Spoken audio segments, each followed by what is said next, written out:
Hello everyone and welcome back to the channel. For today's video, I am going to teach you on how you can crop an image in Figma. So, without further ado, let's begin.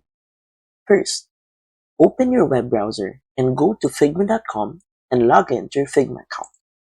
Once you're inside the main dashboard, you can start working on few of the projects that you've been working on, or you can start a new design.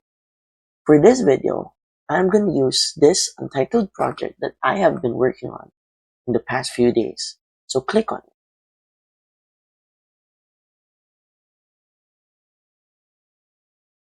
Now, as you can see, this is the image that I want to crop. So how can we do this easily? First, click on the image and then set your sights on the right panel. Scroll down until you see this on fill right here. Now, click on the image. Now, as you can see in this option fill, there is a drop-down menu.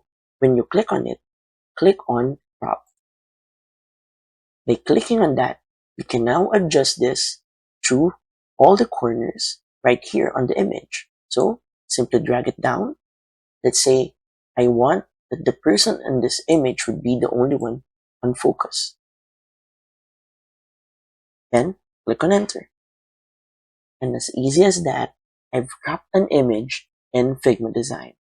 So if you find this video helpful, please don't forget to click like, share, and subscribe to the channel for more helpful video tutorials. See you in the next video. Bye!